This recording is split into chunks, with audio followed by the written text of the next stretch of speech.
Merdeka belajar wujud yang nyata.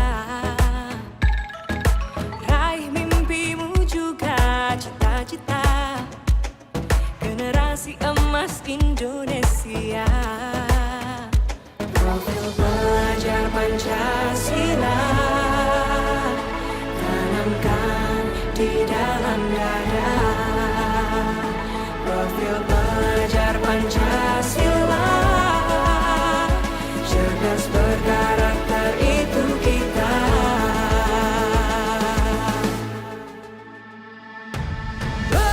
Nah, jadi hari ini kita akan belajar untuk membuat keyakinan kelas atau kesepakatan kelas.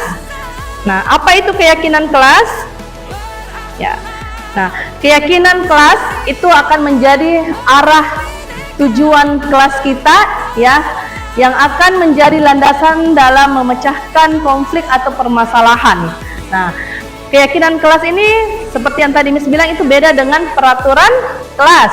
Nah, kita lihat pembentukan keyakinan sekolah atau kelas. Coba dibantu Miss-nya dulu, Rafan. Rafan boleh baca untuk poin pertama. Semua warga kelas hendaknya ikut berkontribusi dalam pembuatan keyakinan kelas lewat kegiatan curah pendapat. Keyakinan kelas hendaknya tidak terlalu banyak sehingga mudah diingat dan dipahami oleh semua warga kelas. Baik, sekarang Miss akan membagikan kertas. Silahkan anak-anakku menuliskan satu keyakinan kelas berdasarkan nilai-nilai yang kalian yakini, ya. Sit nicely, Devata.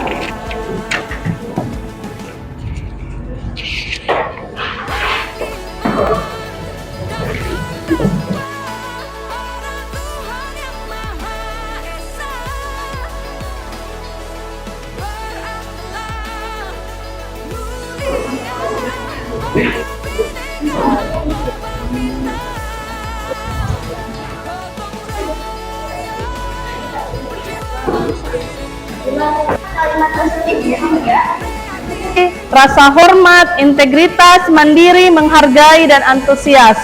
Nilai-nilai tersebut bisa kalian buatkan dalam sebuah kalimat keyakinan kelas. Baik anak-anakku sekalian, jika anak-anakku sudah selesai, silahkan mengumpulkannya atau menempelkannya di papan tulis secara bergantian, dimulai dari kelompoknya Nezer. Silahkan, Nak.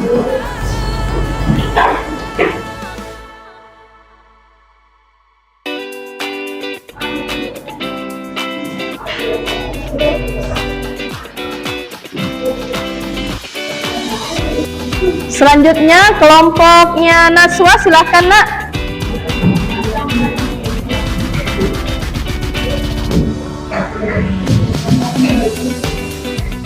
Sekarang silahkan kelompoknya Devata, silahkan, Nak. Baik, selanjutnya kelompok dari Danesa.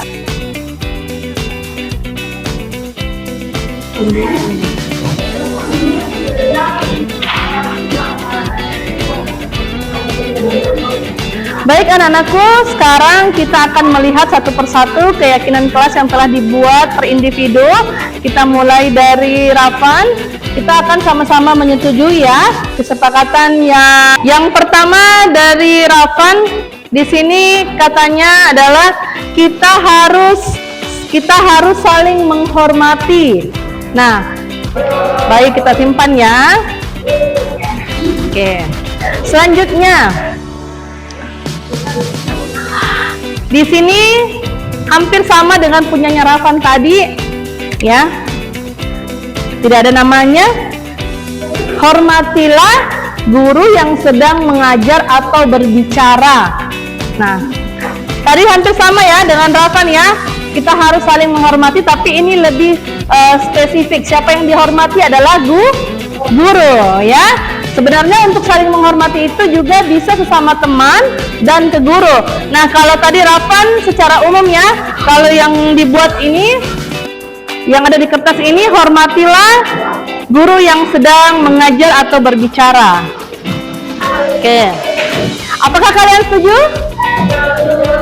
Oke, baik. Nah, sekarang kita beranjak ke sini.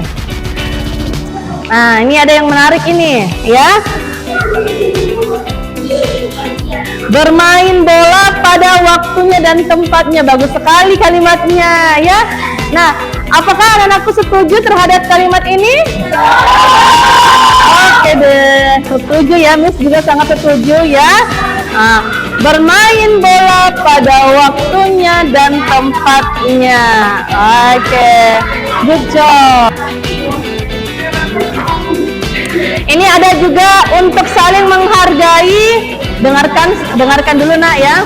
Untuk saling menghargai satu sama lain tadi sudah ya. Menghormati dan menghargai itu hampir sama. Kita taruh di sini, artinya sebentar kita gunakan ya. Kita simpan dulu.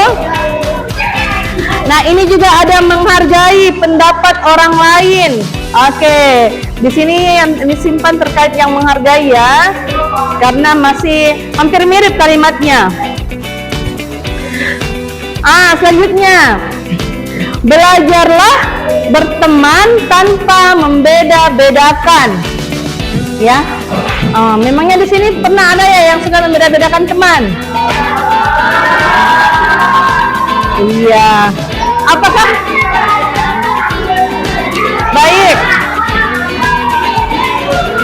baik anak-anakku semuanya, apakah kalian setuju dengan kalimat ini? Belajarlah berteman tanpa membeda-bedakan, ya? Setuju? Oke, sekarang Miss simpan di sini ya. Ya. Nah, selanjutnya kita baca. Kita sepakat untuk melarang siswa-siswi berlari-larian di kelas. Apakah ini kalimat positif atau kalimat negatif? Coba dengarkan sekali lagi. Kita sepakat untuk melarang siswa-siswi berlari-larian di kelas. Apakah ini kalimat positif atau kalimat negatif? Karena ada kata apa?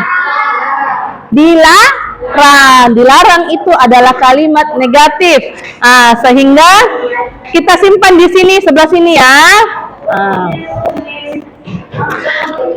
Nih Miss ada lagi, saling menghargai sesama teman. Tadi hampir sama yang di sini. Jadi deretan pertama ini adalah tentang saling menghargai, saling menghormati ya. Sekarang selanjutnya, sebaiknya jika ada belum selesai. Sebaiknya jika ada tugas kita apa, Nabila? Sebaiknya ketika ada tugas kita harus mengerjakannya sendiri dan tak bergantung kepada orang lain. Masya Allah. Aku semuanya di sini Nabila menuliskan sebaiknya jika ada tugas kita harus mengerjakannya sendiri dan tidak bergantung kepada orang lain. Apakah anak-anakku setuju dengan pendapat ini? Setuju? Mengerjakannya secara mandiri ya? Iya, Masya Allah. Baik. Ustaid? Baik, sekarang kita lihat di papan tulis. Di sini ada beberapa poin yang telah kita sepakati. Ya, untuk poin pertama adalah kita harus saling menghargai dan menghormati ya, baik kepada teman dan kepada guru yang sedang menjelaskan. Nah, poin yang kedua adalah ini sangat menarik dan insya Allah kita sepakati bersama ya. Bermain bola pada waktunya. Nah, jika ingin bermain bola silahkan ke lapangan. Oke, silahkan ke lapangan ya. Sepakat ya? Ya. Next, ayo kita lihat yuk. Kita lihat poin ketiga. Belajarlah berteman tanpa membeda-bedakan. Selanjutnya poin keempat adalah sebaiknya jika ada tugas kerjakanlah secara mandiri ya. Poin ke-5, selalu percaya diri ya, ketika diminta naik menjelaskan ya, atau menjawab pertanyaan, ya, atau menampilkan sesuatu, senantiasa percaya diri. Dan yang terakhir adalah saling menolong dan menghormati. Sama ya, saling menolong. Oh, ini beda. Ini tadi saling menghargai, di sini saling menolong. Jika ada teman yang kesulitan, kita sama-sama membantu dan menolongnya. Semoga keyakinan kelas atau kesepakatan kelas yang telah kita buat tidak hanya tulis sebagai tulisan saja ya, tapi bisa kita pertanggungjawabkan dalam kehidupan kita sehari-hari di kelas. Ya, sekian dari Miss.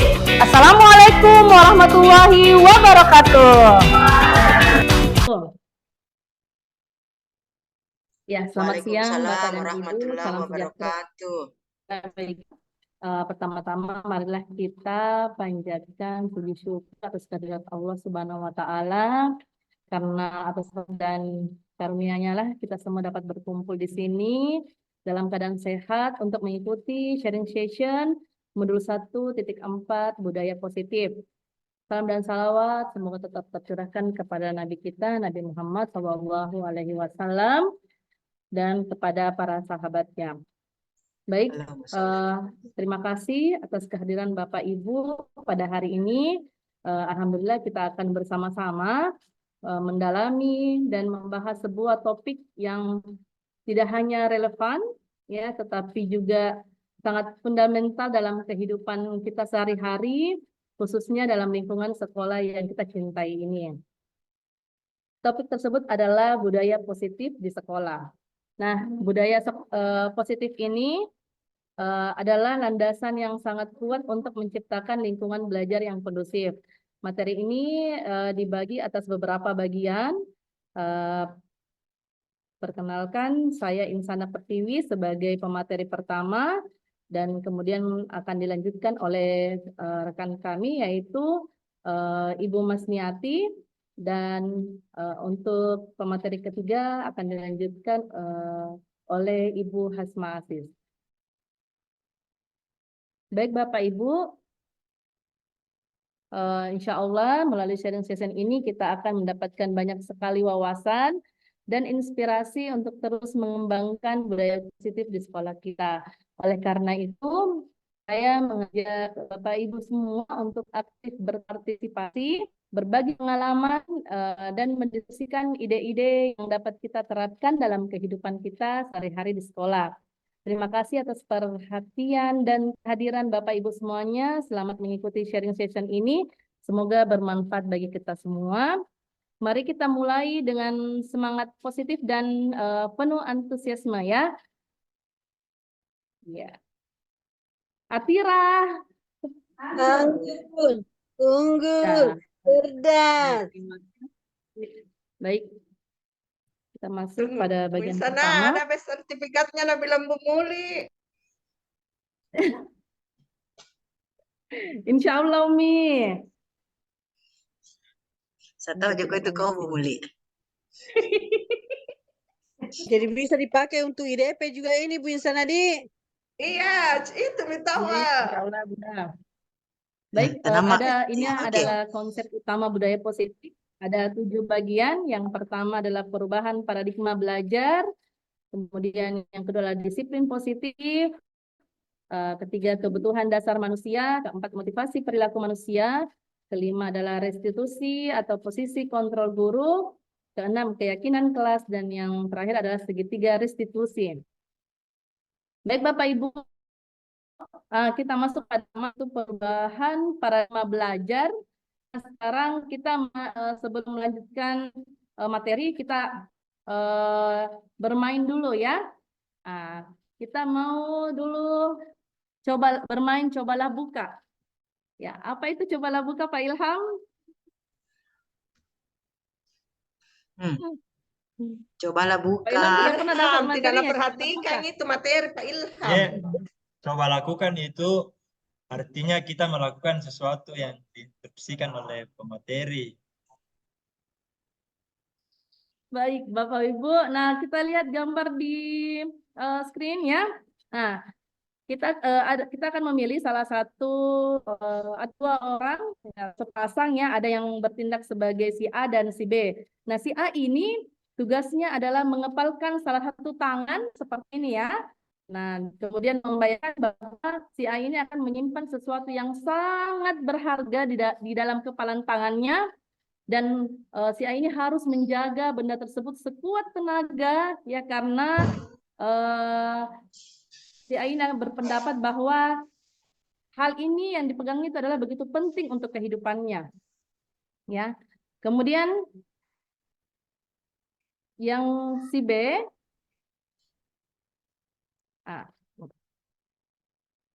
si B ini ya mencoba dengan segala cara ya akan membuka kepalan tangan si A. Nah, si B ini boleh membujuk, menghardik, mengintimidasi, memarahi, menggoda, atau menawarkan segala cara, ya mau uang, mau hadiah, ya. Kita mau dulu ada yang bersedia menjadi si A atau si B? Silahkan Bapak Ibu. Saya si B. Saya si B. Suka saya jadi B. Ya.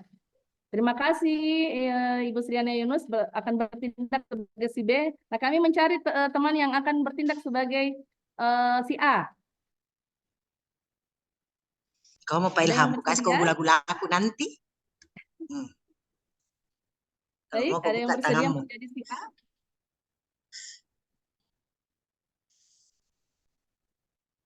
Pak Ilham. Ya, Pak Ilham tidak memperhatikan. Pak Ilham akan bertindak Jok langsung. si A. Ya, coba Pak Ilham tunjukkan tangannya. Ayo Ilham. Tunjukkan kepalan tangannya Pak Ilham. Ini. Iya. Kita akan bertanya. Di dalam kepalan tangan Pak Ilham itu ada sesuatu yang sangat penting untuk Pak Ilham pegang ya dengan erat, dan tidak ada satupun yang tahu apa yang dipegang oleh Pak Ilham ya. Oh, iya. Nah, sekarang Ibu Sriana Yunus akan mencoba ya membujuk Pak Ilham untuk membuka kepalan tangan Pak Ilham. Ya, dipersilakan kepada Ibu Sriana Yunus untuk melaksanakan aksinya. Ya. Kok tangan kamu di kepala begitu? Apa isinya ya? Ini ada barang berharga, Bu. Pemberian dari seseorang. Boleh bagi dengan saya mungkin? Oh, mohon maaf Ibu, ini cuma apa namanya? Limited edition.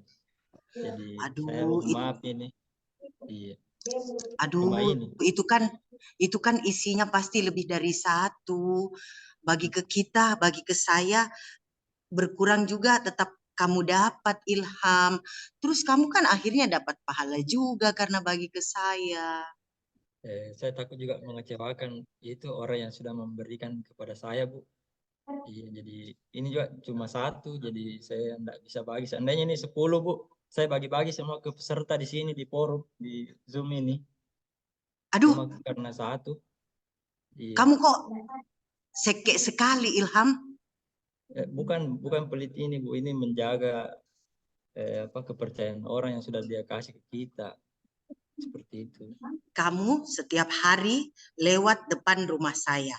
Kalau kemudian kamu tidak memberi apa yang ada di genggaman kamu, lihat saja besok. Tidak akan saya izinkan kamu untuk lewat di depan rumah saya. Coba, buka tangannya. Cepat, buka. Mau lewat depan rumahnya, Ustaz Mabrur saja, Bu. Di depan rumah Ustaz Mabrur itu, teman-teman geng saya juga banyak ya, Ilham ya. Saya akan memberitahukan teman-teman saya untuk melihat. Itu namanya Ilham. Ditahan kalau lewat di situ.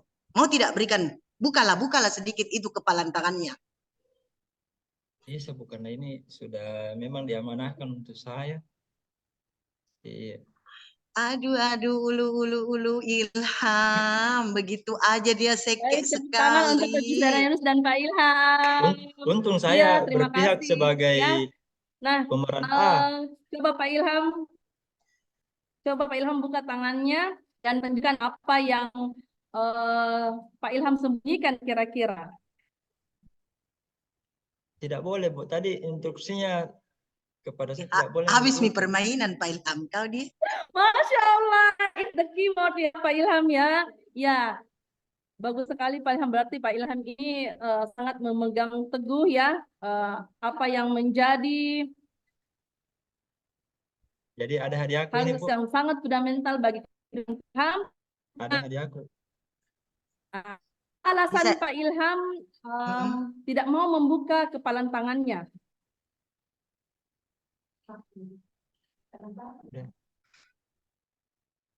Bisa padahal kami saya tahu sudah Pak Ilham apa alasannya Pak Ilham? Pak Ilham itu tidak mau membuka kepalan tangannya. Dari tadi Ibu Sliana Yunus sudah menawarkan segala cara ya. Kemudian saya pun meminta Pak Ilham untuk membuka kepalan tangan, tapi tetap saja tidak mau dibuka. Nah, apa alasannya Pak? Oh ya, paham. Alasan saya karena saya mau menjaga kepercayaan yang diberikan kepada saya, Bu. Itu instruksi yang pertama yang saya dapat. Jadi tidak boleh buka kepada siapapun. Biar itu yang beri, karena saya sudah dikasih. Baik, terima kasih Pak Ilham ya.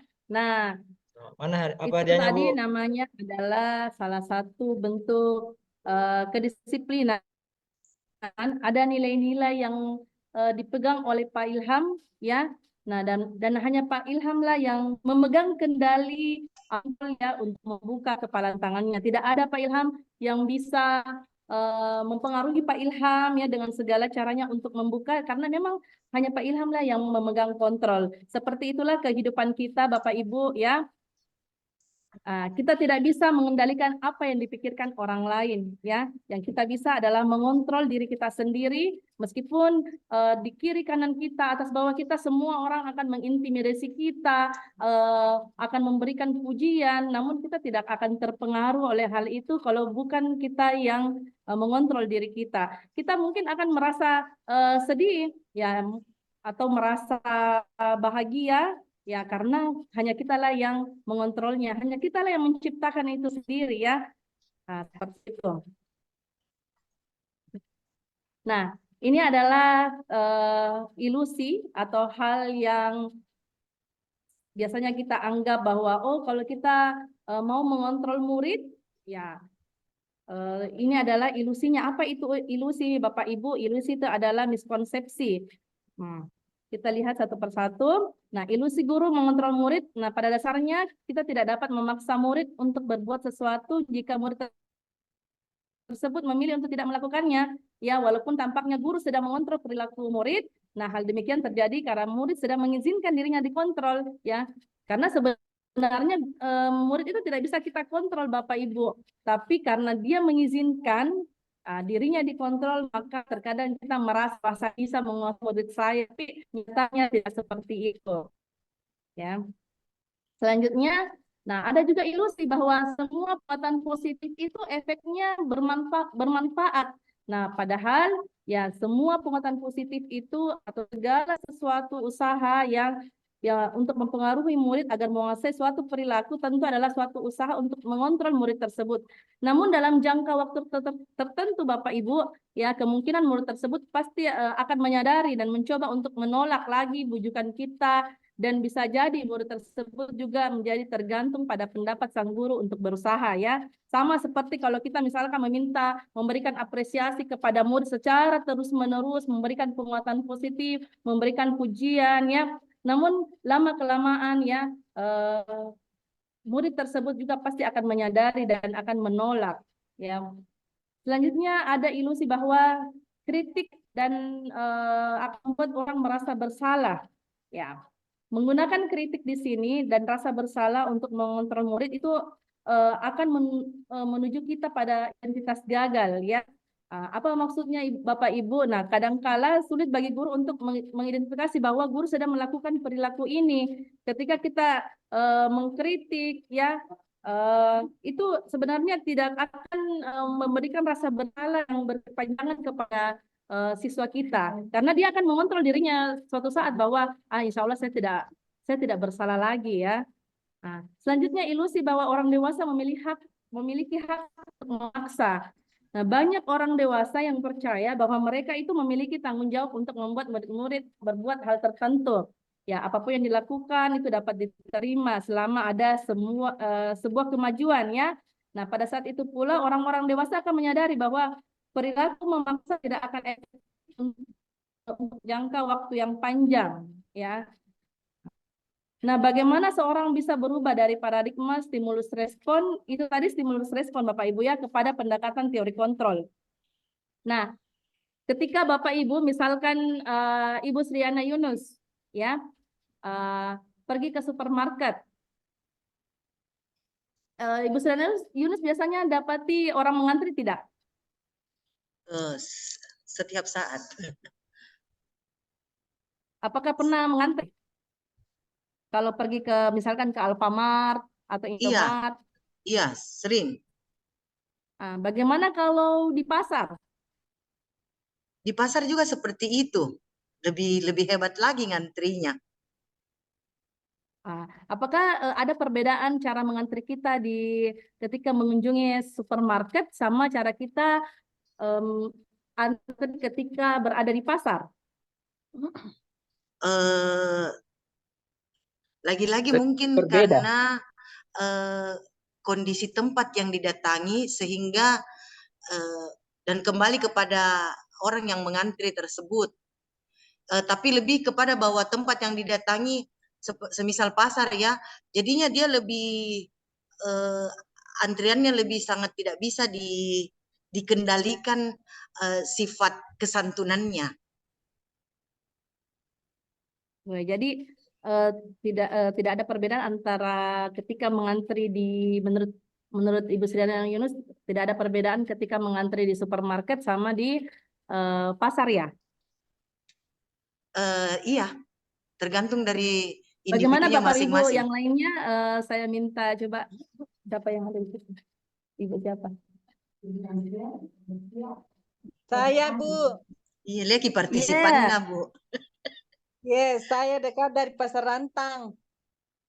Iya, bagaimana ketika kita berbelanja di pasar, apakah kita pernah tidak merasakan ada perbedaan mengantri di supermarket sama di pasar?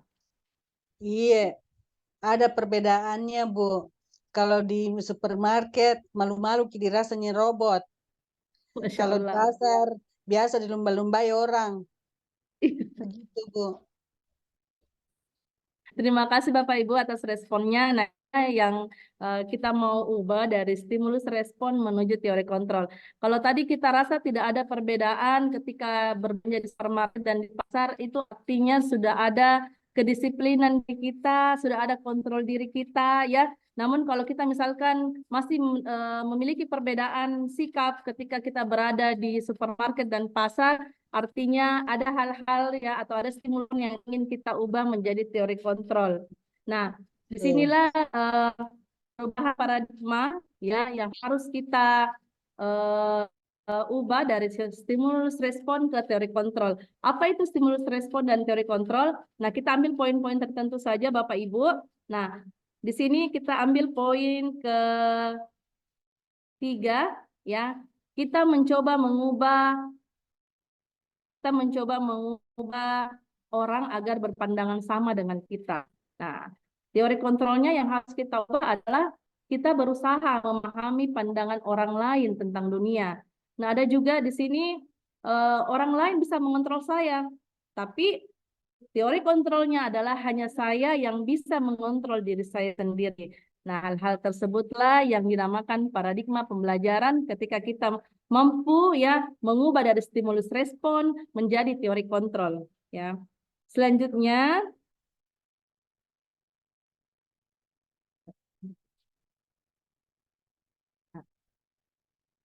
seorang guru harus memiliki kemampuan dalam menciptakan budaya positif di sekolah. Nah, hal tersebut dapat dimulai dengan menerapkan konsep-konsep inti seperti disiplin positif, motivasi perilaku manusia, posisi kontrol, dan keyakinan sekolah, serta segitiga restitusi. Kita masuk pada disiplin positif. Nah, dalam rangka menciptakan lingkungan positif, salah satu strategi yang perlu kita tinjau kembali adalah penerapan disiplin di sekolah kita. Nah, apa itu disiplin? Seperti yang di awal tadi saya bilang, Bapak Ibu, ketika ada perbedaan tadi Bunda Hera ya, ketika ada perbedaan sikap antara supermarket dan pasar, artinya kita masih butuh untuk memiliki nilai disiplin positif ya. Nah, apa sesungguhnya arti dari disiplin itu sendiri? Coba kita minta dulu salah satu pendapatnya. Mungkin Ibu Fatona bisa memberikan pendapatnya apa itu disiplin positif atau disiplin itu apa? Ya, Ya, terima kasih Umi atas waktunya. Kalau menurut saya, disiplin adalah mentaati segala peraturan yang berlaku dimanapun kita berada. Seperti contohnya kita disiplin datang ke sekolah, kemudian kita disiplin waktu dalam belajar dan mengajar dan lain sebagainya. Seperti itu, Miss. Terima Terima kasih, Bu. kasih. Iya. Terima kasih, Bu. Kalau tadi Ibu Fatona memberikan penjelasan bahwa disiplin itu tepat waktu, ya. Nah, kita ada hal yang menarik, Bapak Ibu, dan ini juga ilmu baru buat saya bahwa kalau kita dengar tadi itu seperti sebuah peraturan, ya, peraturan datang tepat waktu, ya, dan sebagainya. Nah, ternyata adalah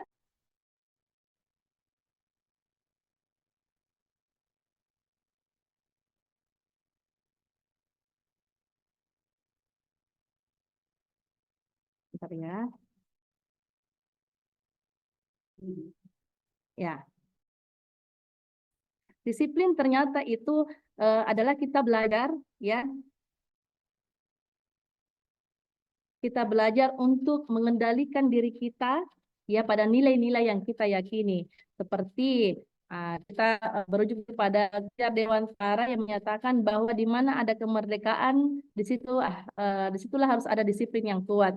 Disiplin dimaksud adalah disiplin diri yang memiliki motivasi internal. Nah, jika kita tidak memiliki motivasi internal, maka kita memerlukan pihak lain untuk mendisiplinkan kita, ya, atau motivasi eksternal. Nah, seseorang yang memiliki disiplin diri berarti mereka bisa bertanggung jawab terhadap apa yang dilakukannya. Artinya di sini, Bu, ya, Bapak Ibu, disiplin ini tidak ada kaitannya dengan peraturan yang harus kita jalankan, ya, seperti datang tepat waktu. Tapi disiplin itu benar-benar adalah motivasi internal yang berasal dari diri kita sendiri, ya, dan merasa bertanggung jawab, belajar bertanggung jawab terhadap apa yang kita lakukan. Jadi biasanya kalau kita dapati kata disiplin itu sangat erat kaitannya dengan peraturan, ya. Ternyata mempelajari modul 1.4 ini kami menemukan bahwa disiplin itu ternyata memang artinya adalah meyakini suatu nilai, ya, nilai-nilai universal. Sebentar kita akan belajar tampilkan juga apa saja itu nilai-nilai universalnya. Nah, selanjutnya ini adalah nilai-nilai universal, ya, salah satunya dari nilai-nilai profil pelajar Pancasila. Ya. Nah, ada beberapa nilai-nilai profil pelajar Pancasila, ya. Ada beriman bertakwa kepada Tuhan Yang Maha Esa dan berakhlak mulia, bernalar kritis, berkebinekaan global, bergotong royong, kreatif, dan mandiri.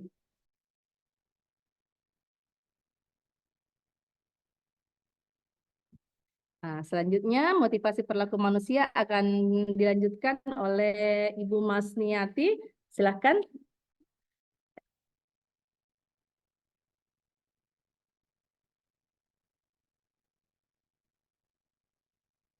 Kebutuhan dasar manusia, Miss, di sana. Iya, enggak apa-apa, jangan. Mana? Oh, saya lagi. Boleh saya ke situ? Jadi kita mau geserkan, Kak. Oke. Siap. Kebutuhan dasar manusia, Miss, di sana.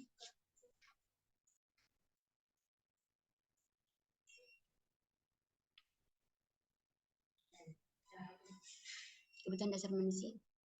Belum berubah. Kayaknya ini. Anunya kayaknya. Restitusi. Di mana Pak Mati?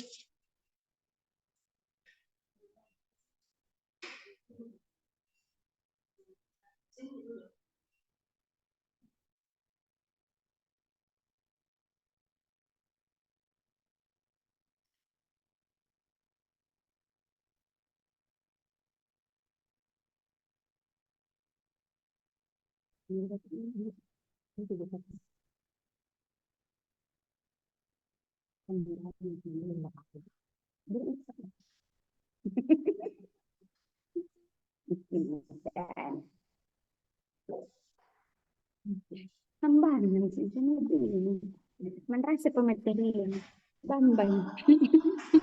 Mana Mi? Mau mi sholat asar orang Mem.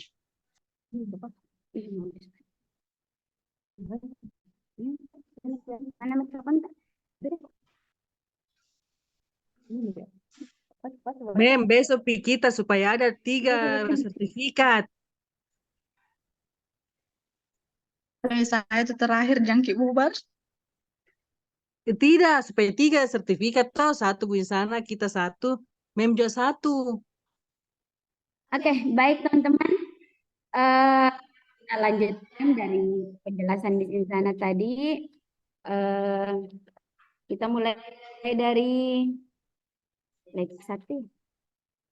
5 kebutuhan dasar manusia. Jadi pertanyaan pemantik untuk materi ini, teman-teman, saya akan memulai bertanya seperti ini. Menurut Bapak Ibu, apakah kebutuhan dasar Bapak Ibu sebagai manusia? Karena sebagai manusia tentunya kita memiliki beberapa kebutuhan dan ini sudah ada di manusia. Ada yang ingin mic? Makan, kebutuhan makan. Makan, ya. Ada lagi Bapak Ibu selain makan? Pakaian. Kebutuhan minum. Tempat tinggal. Kebutuhan tempat tinggal. Keamanan. Makan, tempat tinggal. Pakaian. Pakaian. Kesehatan. Saya, Kasih Bu, sayang, rasa aman dan keselamatan. butuh rekreasi, Bu. Pendidikan. Membutuhkan kasih sayang, betul. Kasih sayang dan keselamatan, kenyamanan. Kenyamanan. Yang paling utama Keamanan. butuh uang. Psikologi. Kesehatan bagaimana Bapak Ibu? Iya. Iya. Butuh kesehatan juga. Jadi Jaminan terima kesehatan. kasih.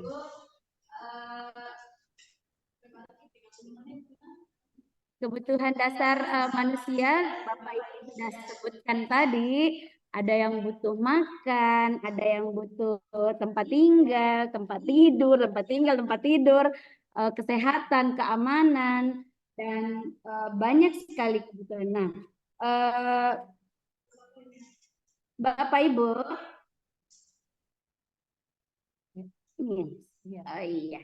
Nah, di sini dapat kita lihat bahwa ternyata Bapak Ibu kebutuhan dasar manusia itu yang pertama adalah kebutuhan bertahan hidup. Kemudian yang kedua, kebutuhan kasih sayang dan rasa diterima. Ada kebutuhan kekuasaan, kemudian kebutuhan kebebasan, kita butuh bebas. Dan yang terakhir adalah kesenangan. Kita bahas satu persatu ya Bapak Ibu ya. Yang pertama adalah kebutuhan bertahan hidup. Kebutuhan ini bersifat fisiologis teman-teman untuk bertahan hidup yang seperti yang teman-teman tadi Bapak Ibu sebutkan tadi. Maaf ya saya tidak konsisten teman-teman dengan Bapak Ibu. Karena saya biasanya lebih nyaman memanggilnya teman-teman. Ya, Bapak Ibu, jadi kebutuhan untuk bertahan hidup itu bersifat fisiologis, seperti yang Bapak Ibu tadi sebutkan bahwa kita itu butuh makan, butuh pakaian, istirahat, tempat berlindung, keamanan, dan juga kesehatan. Kemudian Yang kedua adalah kasih sayang, kasih tayang. Kita butuh kasih sayang dan rasa diterima. Disayangi tapi tidak diterima. Gimana ceritanya? Jadi kebutuhan ini bersifat sangat psikologis teman-teman, seperti rasa diterima, tidak diterima, rasa tidak diperdulikan, rasa ingin selalu bekerja sama, berbagi, menjadi bagian dari satu kelompok disayangi. Kemudian kebutuhan ini akan teman, kebutuhan kita butuh teman, kita butuh sama keluarga, dan kita butuh orang lain di kehidupan kita. Yang ketiga adalah kekuasaan teman-teman. Ternyata kita sebagai manusia sangat tidak bisa dipungkiri bahwa kita sangat butuh yang namanya kekuasaan. Kebutuhan ini berkaitan dengan kekuatan seseorang untuk mencapai sesuatu yang untuk menjadi kompeten, untuk menjadi terampil, kemudian memimpin, kemudian berprestasi, diakui dan juga didengarkan. Karena biasanya terjadi kita diakui, tetapi kalau misalnya kita berbicara, kadang kita tidak didengar. Nah, itu ternyata menjadi kebutuhan kita sebagai manusia. Berprestasi pun, misalnya kalau kita berprestasi, tetapi kita tidak diakui, maka ada satu ketimpangan. Jadi memang kekuasaan ini adalah salah satu hal yang kita butuhkan sebagai manusia. Kemudian selanjutnya, nah ini nih, kita butuh kebebasan.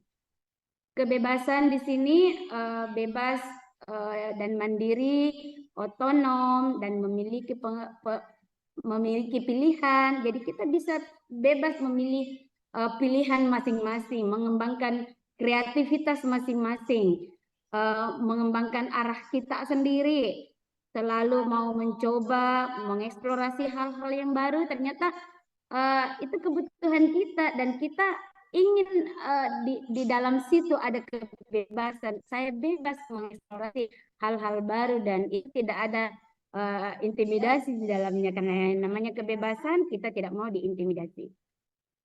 Kemudian yang terakhir adalah kesenangan. Ini semua orang membutuhkan yang namanya kesenangan.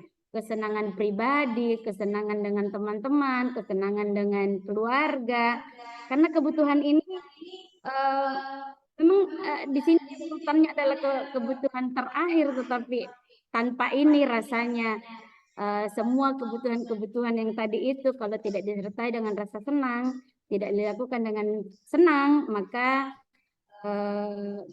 biasanya misalnya kita berprestasi nih, tapi kita tidak merasa senang, berprestasi tapi tidak senang. Kita biasa bilangnya apa jipale, artinya itu kebutuhan merasa senang, mencari humor. Jadi mencari humor ternyata kebutuhan juga. Bermain, bersenang-senang, bergembira, piknik, me time, antusiasme, dan tertawa. Ternyata itu kebutuhan teman-teman. Tertawalah, sebelum tertawa itu dilarang, asal jangan tertawa sendirian. Seperti itu. Kemudian kita lanjut di 5 posisi kontrol guru. Saya ingin memberi pertanyaan pemantik dulu teman-teman. Kira-kira menurut Bapak Ibu guru, kontrol guru itu, kontrol guru, kan ini ada 5 nih menurut Bapak Ibu guru, apa sih kontrol guru? Kontrol seperti apa sih yang Bapak Ibu guru sudah lakukan? Bisa di kolom chat. Misalnya bisa saya lihat di kolom chat. Bisa di ini di kolom chat Bapak Ibu. Kira-kira menurut Bapak yang sudah pernah Bapak Ibu lakukan?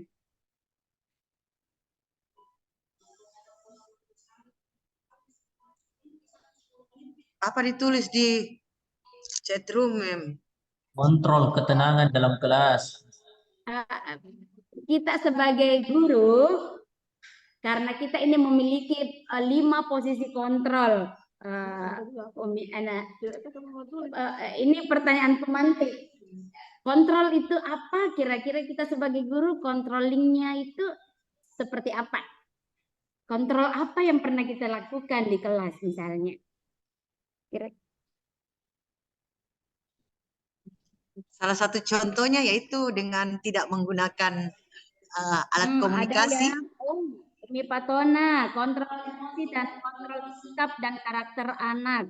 Jadi kita sebagai guru yang mengontrol ya Bapak Ibu ya. Bagaimana dengan pertanyaan baliknya ini? Bagaimana ketika misalnya siswa yang mengontrol kita? Kita sebagai guru kontrol emosi. Jadi lanjut Bapak Ibu. Masih ada selain emosi, respon dengan sangat baik.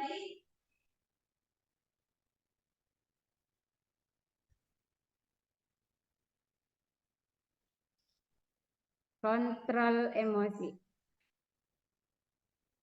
Mengontrol cara mengajar guru. Mengontrol cara mengajar guru dengan memberikan refleksi. Jadi kita mengontrol diri kita ya.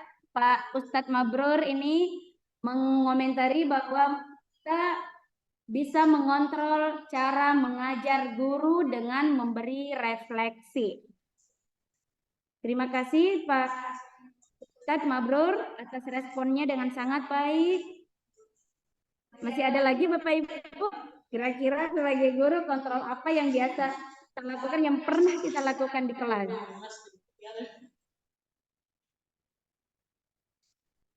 Memantau perilaku siswa. Kata Umi Fatona kehadiran. Kita perlu mengontrol kehadiran, maksudnya ini Umi Fatona? Umi Suri, apa tadi Bu Suryani, kontrol kedatangan atau on time hadir. Baik Bapak Ibu, ini sudah berkaitan dengan disiplin positif. Ya, yang dikontrol adalah kehadiran siswa. Guru mengontrol kehadiran siswa. Mengontrol penugasan siswa. Terima kasih Pak Andi Arman. Mengontrol penugasan siswa. Kira-kira ada lagi? Baik Bapak Ibu, terima kasih atas respon-respon positifnya yang sangat menginspirasi sebagai guru, bahwa kita guru memang memiliki kontrol yang diistilahkan dengan kontrol guru. Baik,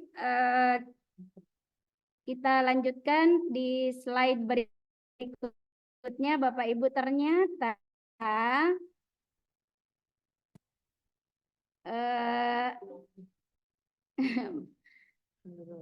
low system, ya.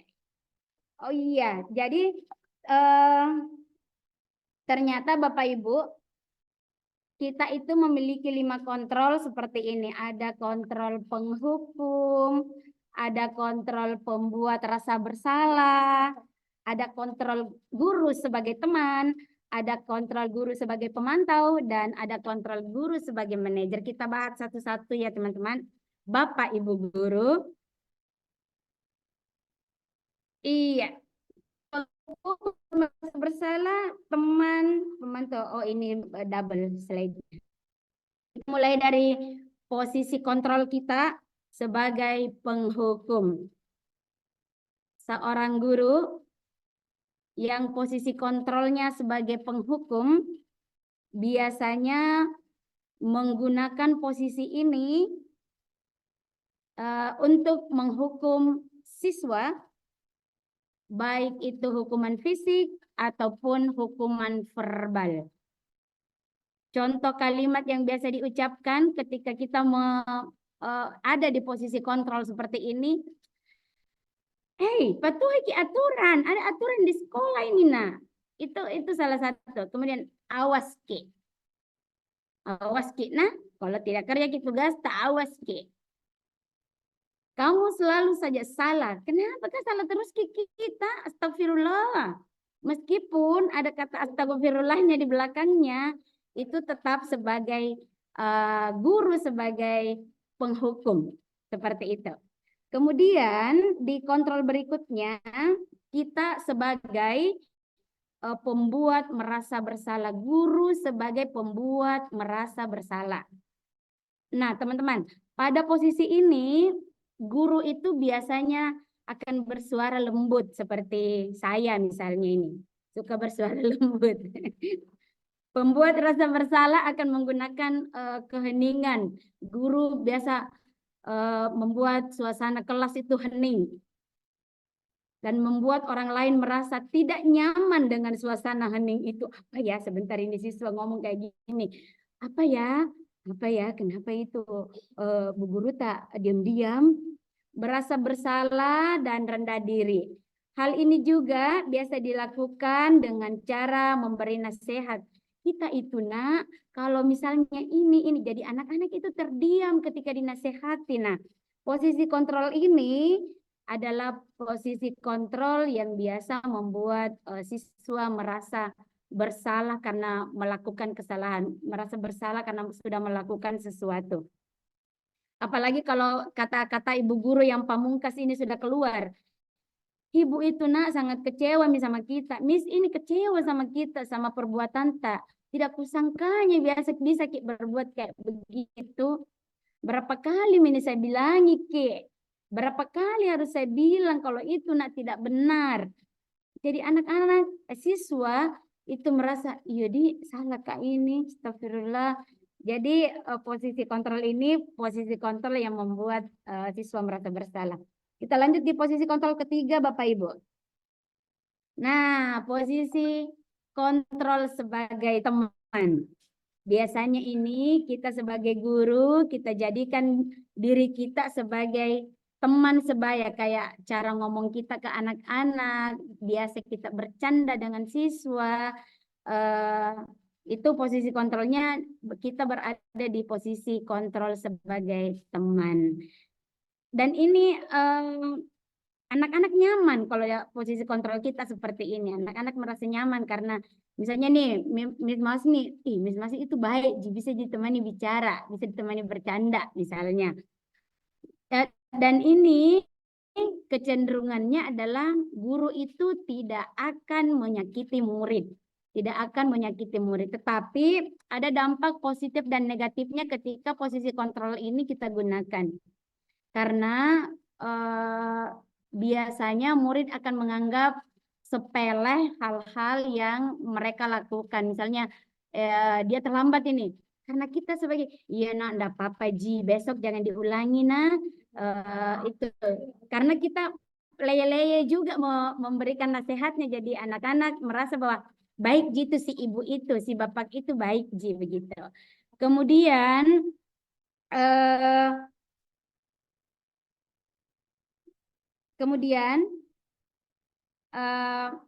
posisi kontrol guru sebagai pemantau. Nah, ini pemantau itu berarti mengawasi.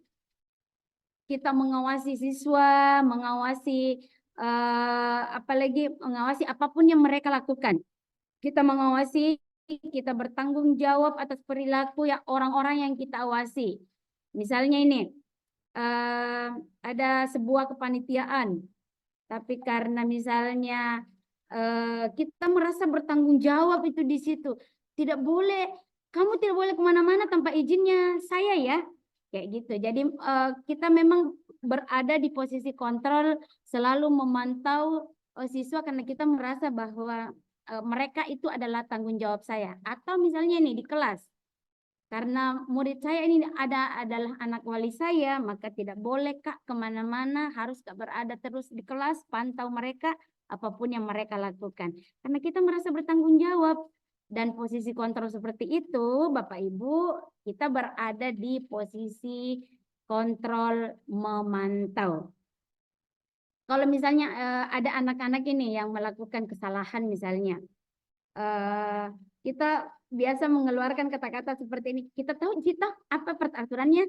Peraturannya apa? Boleh keluar apa tidak? Kalau anak-anak sudah menjawab tidak boleh, itu kan sudah tahu peraturannya. Jadi seperti itu. Apa sih yang telah kamu lakukan? Kamu tahu kalau kamu seperti itu apa konsekuensinya? Apa sanksinya misalnya? Apa hukumannya? Kamu tahu, Ji? Jadi posisi kita itu Bapak Ibu ketika seperti itu kita berada di posisi pemantau. Kemudian yang terakhir, posisi guru sebagai, tidak mau berpindah slide-nya, Miss. Oh ya ini sudah. Tunggu lagi loading. Sebagai manajer. Nih, tugas seorang manajer bukan mengatur perilaku seseorang. Tugas guru sebagai manajer bukan mengatur perilaku siswa. Jadi kita sebagai manajer, kita sebagai guru, kita membimbing murid dengan mengatur dirinya. Seorang manajer itu memisahkan murid dari kelompoknya, tetapi tidak memisahkan murid dari kelompoknya, tetapi mengembalikan murid ke kelompoknya dengan baik dan kuat. Misalnya si A dengan si B, ada pesan dari mamanya nih, anakku si A, si B tidak boleh dikasih kelompok dengan ini. Karena seperti ini. Nah, tugas kita sebagai manajer bukan langsung serta-merta memindahkan si A dan tidak bergabung. Kita apalagi analisis dulu kira-kira kenapa seperti itu. Jadi tidak serta-merta langsung memindahkan atas permintaan, langsung memindahkan atas dasar misalnya si A kamu tidak cocok sama si B karena sering baku ejek-ejek misalnya, atau sering berselisih paham. Tidak serta-merta seperti itu. Kalau kita berada di posisi manajer, kita membimbing, kita tidak sedang berposisi mengatur. Kemudian manajer itu selalu nadanya tulus, tidak nadanya keras, tidak nadanya tinggi, tidak nadanya membentak misalnya, tetapi selalu memiliki nada suara yang tulus, kemudian bahasanya tidak kaku, kemudian ketika ada sesuatu dia guru tersebut mendekati muridnya, tanya pelan-pelan ada apa. Jadi seperti itu posisi manajer. Kemudian, nah Bapak Ibu, sebelum saya mengakhiri ini sesi saya ingin bertanya kembali, kira-kira sebagai seorang guru nih Bapak Ibu, posisi kita saat ini sedang berada di posisi kontrol yang mana? Bisa di kolom chat Bapak Ibu? Atau bisa open mic, yang mau berbicara langsung. Kira-kira siapa tahu ada yang mau berbagi pengalaman selama berada di kelas dan memposisikan diri sebagai guru dengan kontrol apa?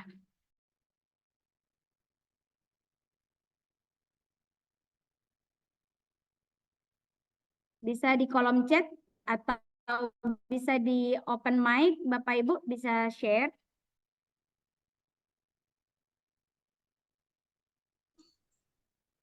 Slide awalnya, Mem, lihat dulu tadi yang slide awal. Oke. Yang ini. Oh ya. Oh ya. Silakan Ibu Asriana. Ibu Sriana Yunus.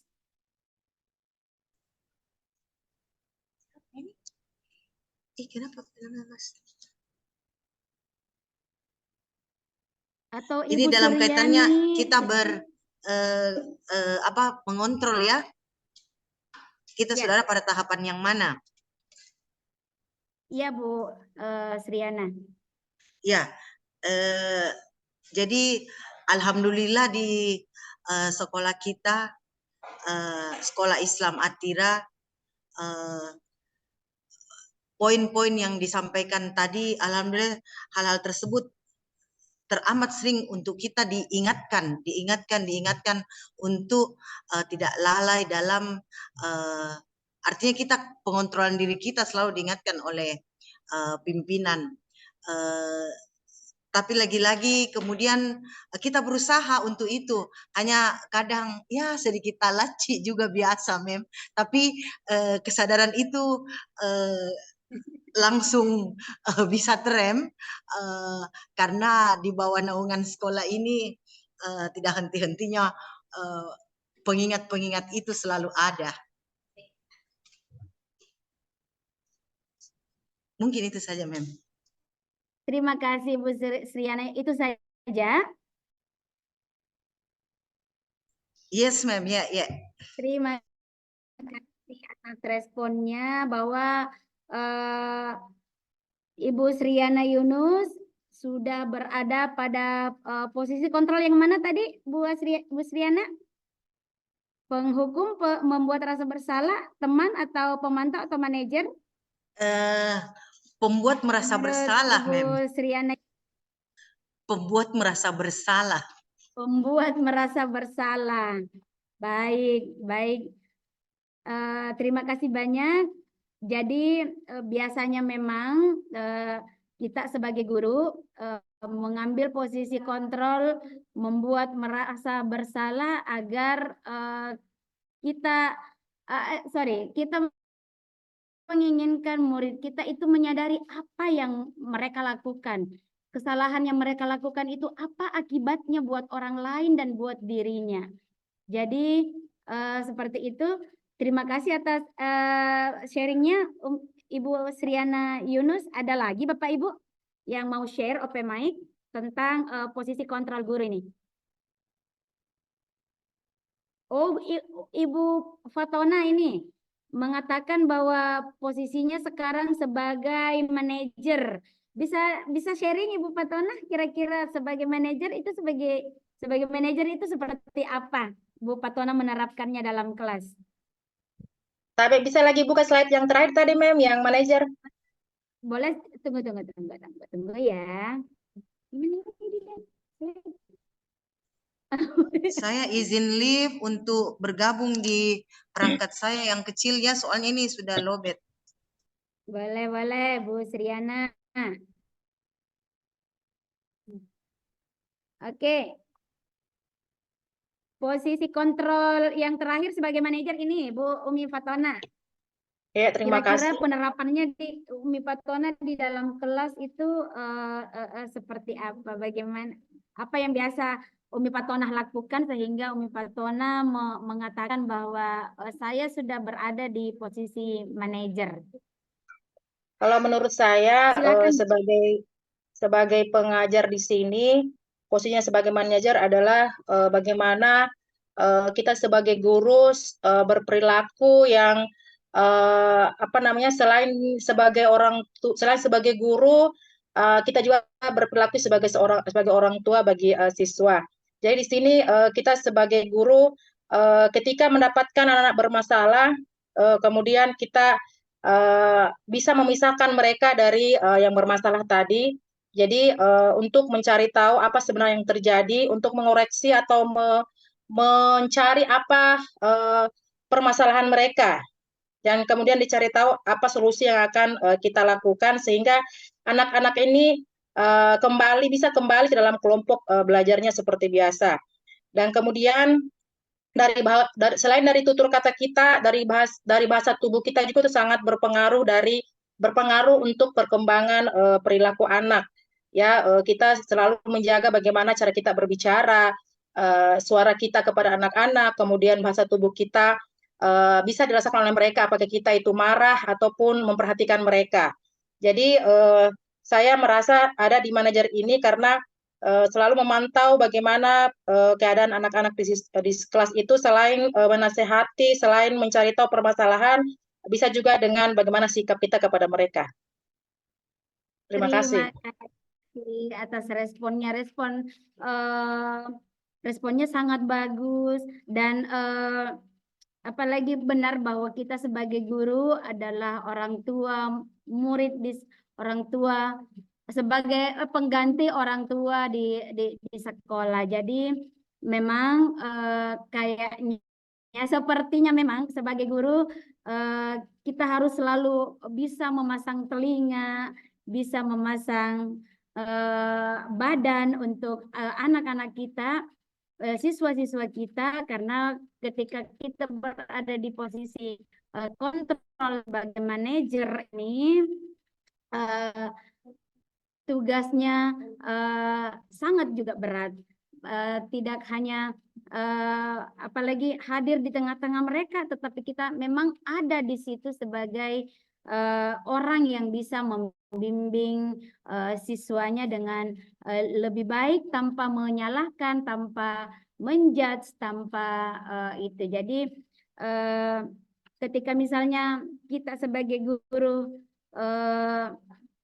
masih berada di posisi penghukum, masih berada di posisi teman, masih berada di posisi apalagi pembuat merasa bersalah, maka di posisi-posisi tersebut mungkin kadang-kadang itu perlu, tetapi memang rasa-rasanya sebagai guru posisi manajer inilah yang paling anak-anak tunggu-tunggu, butuhkan dari kita sebagai orang tuanya, orang tua keduanya di sekolah, orang tua pengganti orang tuanya di rumah. Jadi sosok kita memang selalu dinantikan di sekolah, selalu ditunggu-tunggu kehadirannya. Mungkin ketika kita berada di posisi kontrol yang terakhir ini, Bapak Ibu. Jadi untuk materi selanjutnya akan dilanjutkan oleh Ibu Hasma, dan apalagi pertanyaan terakhir sebelum Umi Hasma memulai, kira-kira harapan Bapak Ibu ini sebagai guru, harapannya ke depan sebagai seorang guru dan sebagai apalagi namanya harapannya ke depan seperti apa ini menghadapi murid. Boleh memposisikan diri di mana dan sebagainya. Harapan Ibu. Ada yang mau open mic?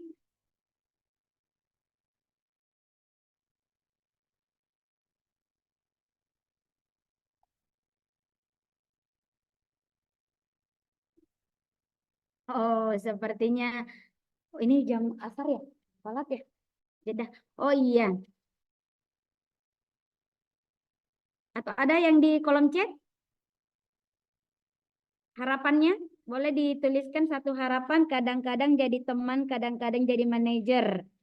Miss Insana itu ya. Benar. Oke, kadang jadi manajer, kadang jadi teman. Jadi memang ya, ketika misalnya memang dibutuhkan untuk di posisi teman, boleh Bapak disilakan Bapak Ibu menjadi teman anak-anak, kemudian jadi manajer, tetapi teman yang tidak kebablasan, tetap berada pada posisi guru sebagai teman. Seperti itu. Ada Umi Suryani, harapannya semua ingin dilakukan sebagai guru untuk anak-anak di sekolah. Masya Allah, Ibu Suryani, kami juga sangat berharap bahwa kita sebagai guru bisa memposisikan diri apalagi situasional. Jadi ketika di situasinya dibutuhkan kita sebagai teman, situasinya dibutuhkan sebagai manajer, sebagai penghukum dan membuat rasa bersalah, apalagi iya. Jadi yang tadi harapannya sama dengan harapan saya juga, dan mungkin juga Bapak Ibu guru di sini, bahwa situasional posisinya. Berharap menjadi sosok guru yang mengganti orang tua mereka di sekolah, menjadi sosok yang dirindukan kehadirannya. Mereka menjadi anak yang peduli dengan lingkungan dan dirinya dan sekitarnya, sehingga mereka kelak menjadi orang yang bertanggung jawab. Amin ya Rabbal Alamin.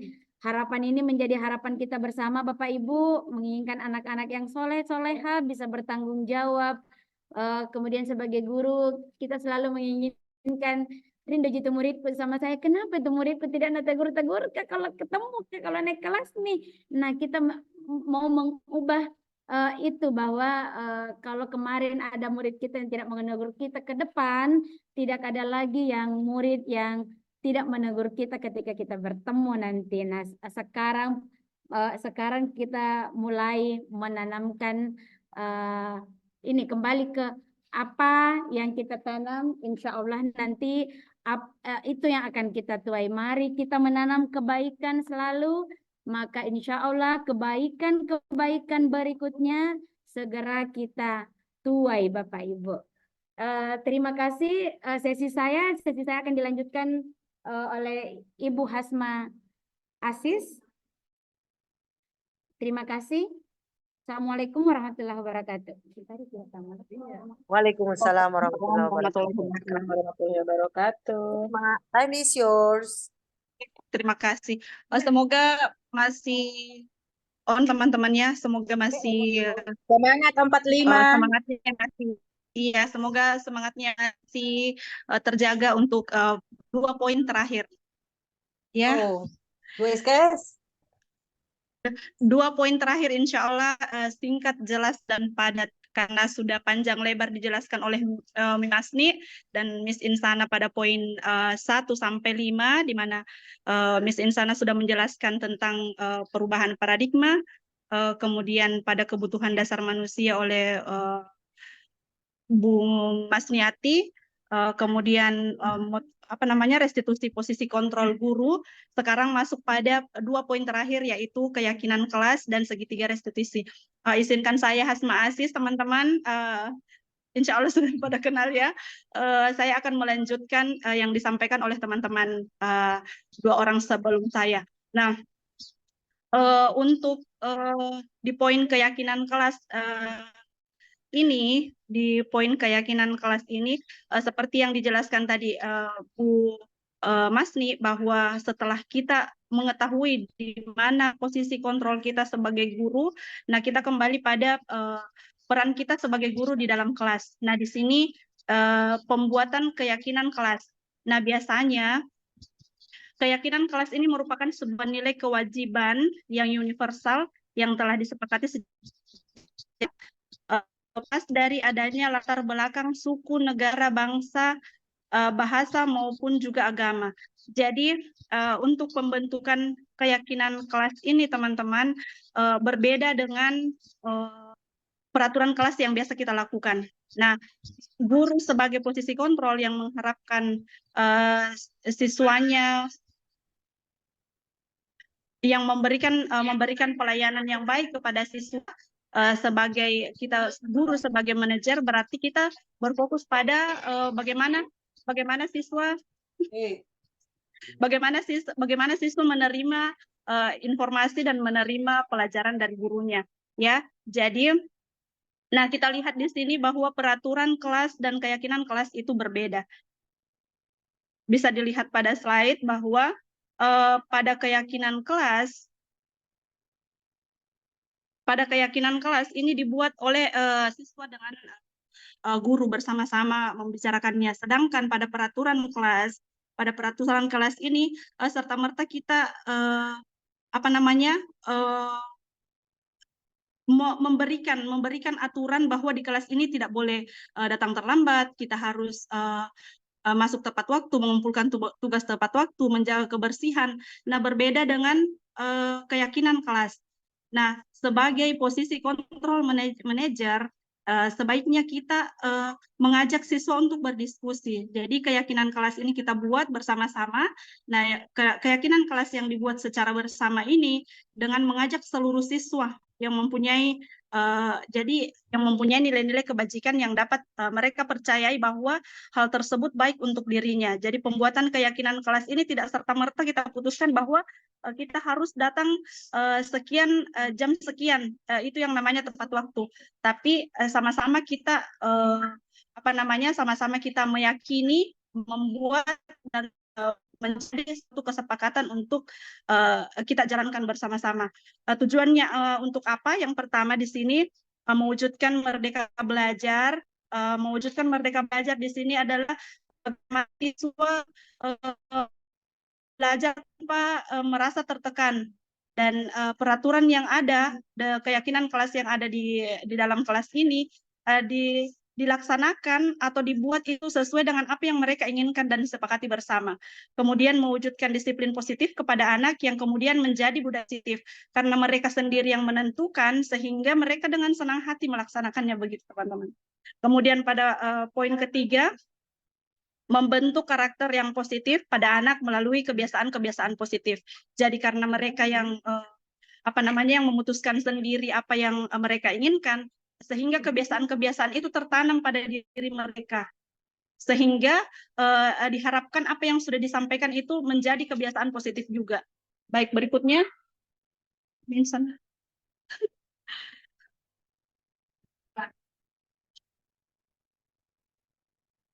Kemudian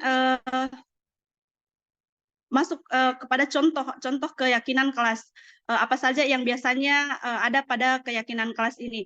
Nah, contoh yang pertama yaitu disiplin. Disiplin ini seperti yang disebutkan tadi Bu Fatona, ada disiplin disiplin datang tepat waktu, kemudian disiplin mengumpulkan tugas, kemudian contoh keyakinan kelas yang lainnya yaitu saling menghormati dan menghargai. Di sini juga bisa kita urai seperti apa yang saling menghargai dan saling menyayangi itu, apakah mengejek atau mereka saling menghargai pendapat masing-masing, seperti itu. Kemudian mandiri. Contoh keyakinan kelas berikutnya mandiri. Nah, mandiri di sini kita membuat keyakinan bersama siswa untuk melakukan apa saja, misalnya untuk anak kelas 1 tidak ditunggu lagi atau mampu menyimpan perlengkapan belajar mereka sendiri tanpa dibantu. Kemudian bertanggung jawab. Bentuk tanggung jawab di sini kita mengajak siswa juga untuk bagaimana bentuk tanggung jawab yang kita inginkan, apakah dengan bertanggung jawab dengan barang-barang mereka, apalagi di kelas rendah ya. Berikutnya, Mem Asni. Next. Nah, cara-cara membuat keyakinan kelas di sini ada beberapa poin. Ini cara pembuatan keyakinan kelas yang secara umum mungkin teman-teman ada yang dilakukan yang lain yang untuk mencapai tujuan pembuatan keyakinan kelas ini. Yang pertama, mungkin siswa bisa kita ajak untuk menulis apa yang mereka inginkan. Kemudian guru dan siswa mengulas keyakinan yang telah ditulis. Jadi setelah siswa menyampaikan apa yang mereka inginkan terjadi di dalam kelas, kita lihat kembali sebagai guru, tetap kita kontrol apakah sudah benar atau masih perlu kita revisi. Kemudian setelah itu guru dan siswa memilih keyakinan kelas yang penting. Jadi apa saja yang urgent untuk dalam kelas itu kita pilih. Kemudian mengubah keyakinan kelas menjadi kalimat positif, karena tidak menutup kemungkinan siswa kita mungkin menyampaikan apa yang mereka yakini di dalam kelas. Misalnya kita harus membersihkan bangku kita masing-masing. Nah, itu sebagai guru mungkin kita bisa mengarahkan kembali dengan kata-kata yang lebih positif agar menjadi keyakinan kelas kita yang baik. Kemudian mengecek dan menyepakati kembali keyakinan kelas yang telah bersama. Next, Mem. Nah, kemudian setelah kita membuat keyakinan kelas tersebut, kira-kira apa tolak ukur keberhasilan keyakinan kelas kita itu? Nah, ada beberapa poin di sini. Tercapainya merdeka belajar yang baik, kemudian anak didik dapat menjalankan kesepakatan kelas tanpa adanya tekanan. Jadi karena dari mereka kemudian dibicarakan dan kembali kepada mereka, maka siswa cenderung lebih melaksanakan keyakinan kelas tersebut tanpa adanya tekanan.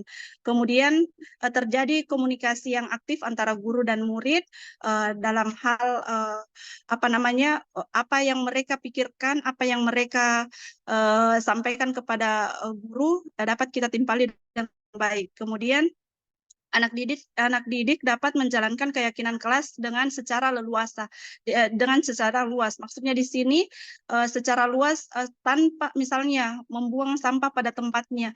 Karena itu mereka yang membuat sendiri, mereka yang yang memberikan ide sehingga tidak di dalam kelas pun mereka bisa laksanakan hal demikian. Kemudian yang terakhir bentuk tolak ukur keberhasilan keyakinan kelas ini yaitu kita dapat mengecek dan menyepakati keyakinan kelas tersebut apakah sudah terlaksana dengan baik apa tidak. Berikutnya, Mem.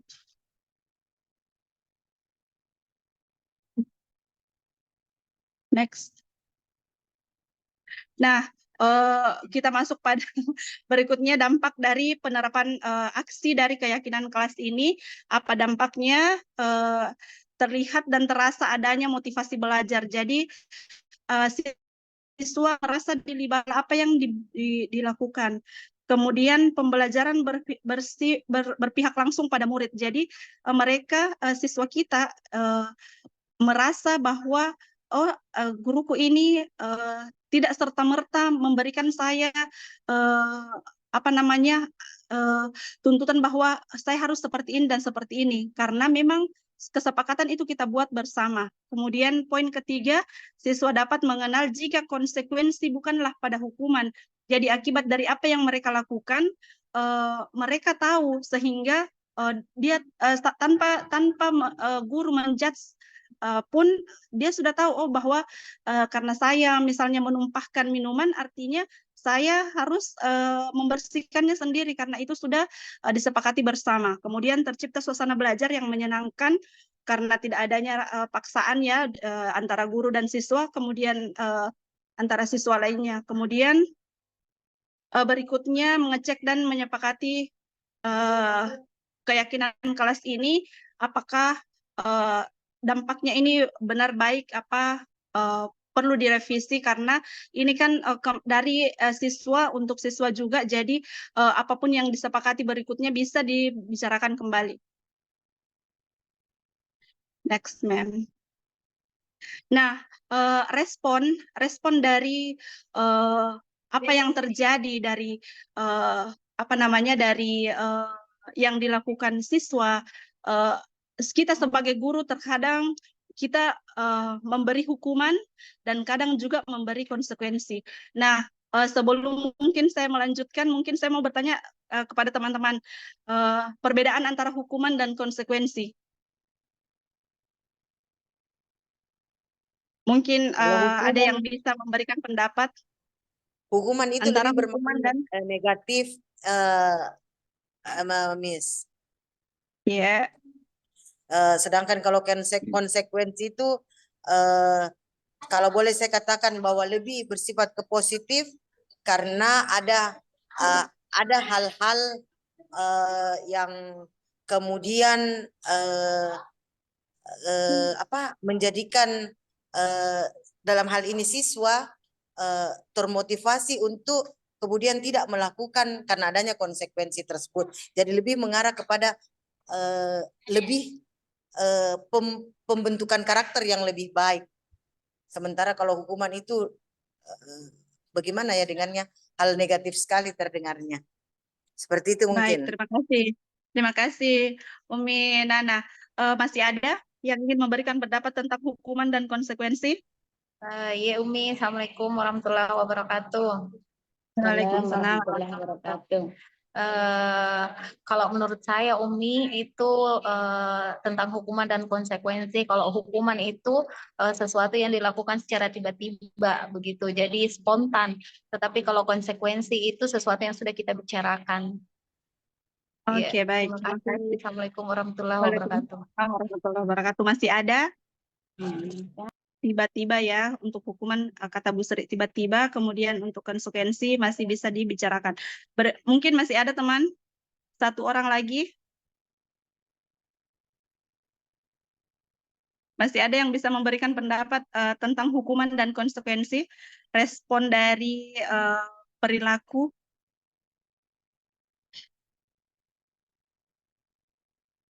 Ya, Bu Sisma. Ya, kalau hukuman menurut saya adalah efek jerah dari peserta didik yang mungkin bermasalah. Kemudian konsekuensi adalah karakter ataupun perilaku yang akan dia terima supaya dia lebih baik dari sebelumnya. Konsekuensi supaya lebih baik dari sebelumnya ya. Baik, hukuman dan konsekuensi. Nah, secara umum setelah kita mendengarkan hukuman ya berarti sesuatu yang menghukum, membuat rasa tidak nyaman. Kemudian konsekuensi mungkin bisa lebih mungkin lebih positif seperti yang disampaikan Miss Nana dan Miss Ri serta teman bahwa lebih baik konsekuensi daripada hukuman. Nah, bentuk respon dari pelanggaran atau melanggar dari aturan di sini yang saya pelajari dan itu pun ilmu baru untuk saya bahwa ternyata kita bisa merespon dengan 3 cara, yaitu pertama dengan memberi hukuman, konsekuensi, kemudian yang next dengan berikutnya adalah restitusi. Nah, sebelum saya menyimpulkan dari apa yang disampaikan teman-teman, mari kita lihat dulu restitusi itu seperti apa.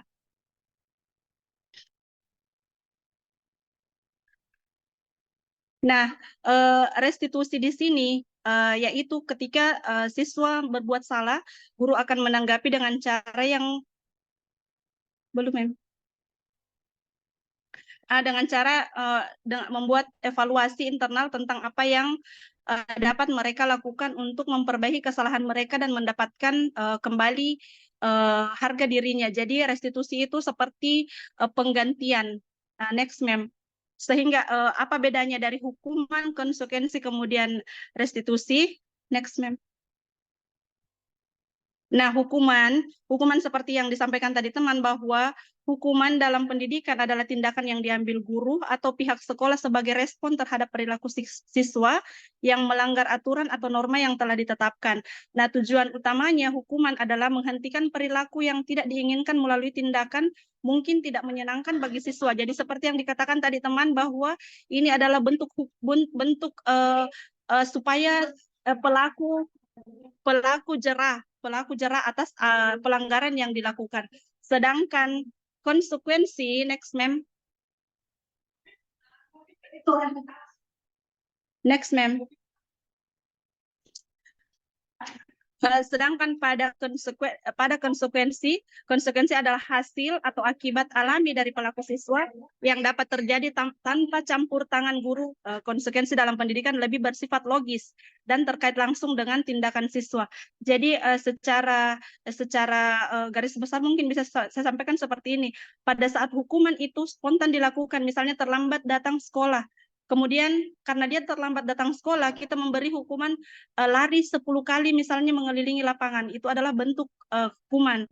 Nah, pada sekiranya misalnya untuk konsekuensi pada saat misalnya memukul temannya, nah konsekuensinya adalah pada saat kita memukul teman bisa dengan cara meminta maaf. Nah, itu bentuk konsekuensi masih ada hubungannya dari apa yang dia lakukan. Jadi si korban mendapatkan perlakuan hanya saja tidak memberikan rasa untuk rasa dihargainya seperti itu.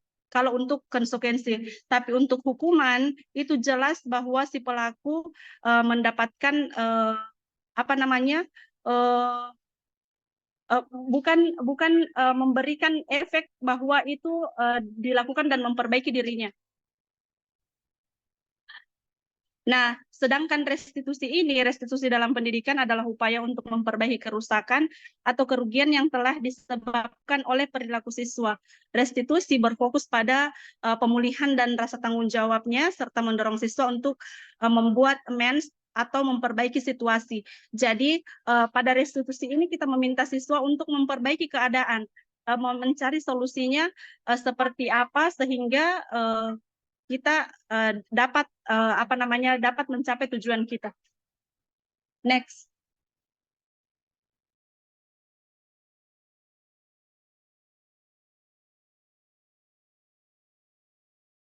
Itu. Nah, baik teman-teman mungkin bisa melihat perbedaan perbedaan yang mencolok antara hukuman, konsekuensi, dan restitusi. Nah, pada hukuman ini memberikan identitas gagal, memberikan memberikan rasa bahwa hal tersebut sangat buruk dan itu berdampak pada mental anak. Nah, jadi hukuman ini terjadi menyakitkan, tidak menyenangkan, tidak nyaman, murid tidak nyaman, dan ini untuk pemberian hukuman ini bisa berdampak jangka panjang kepada anak. Kemudian selain itu korban mendapatkan keadilan, dan untuk konsekuensi sesuatu terjadi, kemudian siswa diminta untuk melakukan memperbaiki perilakunya, misalnya dengan cara meminta maaf, tapi ini jangka pendek. Kemudian untuk restitusi sendiri menguatkan anak atau murid dalam jangka waktu yang panjang. Jadi memberikan anak ruang untuk berpikir apa yang harus dia lakukan setelah melakukan kesalahan. Jadi restitusi ini ibaratnya kita mengajak siswa untuk menanyakan hal apa yang harusnya kamu lakukan dengan kesalahan yang kamu lakukan. Tidak serta-merta anak-anak langsung kita hukum dan tidak serta-merta langsung kita minta karena kamu begini minta maaf lah. Nah itu jadi kalau untuk konsekuensi dia bersifat positif, namun belum memberikan efek jangka panjang. Tapi untuk restitusi setelah anak-anak diajak berbicara dan berbincang mengenai kesalahan yang diperbuat, maka itu adalah bentuk perlakuan positif dan insya Allah berjalan tertanam dalam dirinya untuk sebagai karakter yang bersifat jangka panjang. Berikutnya, Miss. Nah, ini langkah menjalankan restitusi. Jadi seperti apa kita melakukan restitusi bersama dengan siswa jika melakukan kesalahan, yaitu pertama mungkin seperti yang pernah saya lakukan ya, teman-teman, pada saat menghadapi masalah anak saya, siswa saya di kelas, Ananda selalu datang terlambat. Nah, saya tidak serta-merta memberikan hukuman kenapa dia selalu datang terlambat, dan tidak serta-merta saya meminta untuk melakukan apa yang saya inginkan untuk menebus keterlambatan tersebut. Jadi hal yang perlu kita lakukan yaitu menstabilkan identitas pertama. Nah, menstabilkan identitas itu kita bertanya kepada siswa kenapa, ada apa. Nah, kemudian benar apa tidak perilakunya tersebut. Kemudian setelah itu kita tanyakan, karena kan sebelum kita melakukan restitusi ini, segitiga restitusi ini kita telah memiliki keyakinan. Jadi setelah kita tanyakan apakah benar dia melakukan, nah kita kembali lagi menanyakan apa yang menjadi keyakinan kita di kelas. Nah, setelah itu baru kita mencari solusi atas apa yang dilakukan oleh Ananda, sehingga tidak serta-merta kita memberikan hukuman atau memberikan konsekuensi, tapi kita berpindah pada perilaku memberikan restitusi kepada anak dengan cara penerapan segitiga restitusi ini. Saya kira demikian, teman-teman. Terima kasih atas waktunya. Saya kembalikan kepada moderator. Atas kehadirannya pada sharing session kali ini. Semoga ilmu yang didapatkan pada hari ini bermanfaat bagi kita semua. Mari kita tutup kegiatan hari ini dengan sama-sama membaca surah Al-Asr dan doa kafaratul majelis. Bismillahirrahmanirrahim. Subhanakallahumma wa bihamdik, asyhadu an la ilaha illa anta, astaghfiruka wa atubu ilaik. Assalamualaikum warahmatullahi wabarakatuh. Waalaikumsalam warahmatullahi wabarakatuh.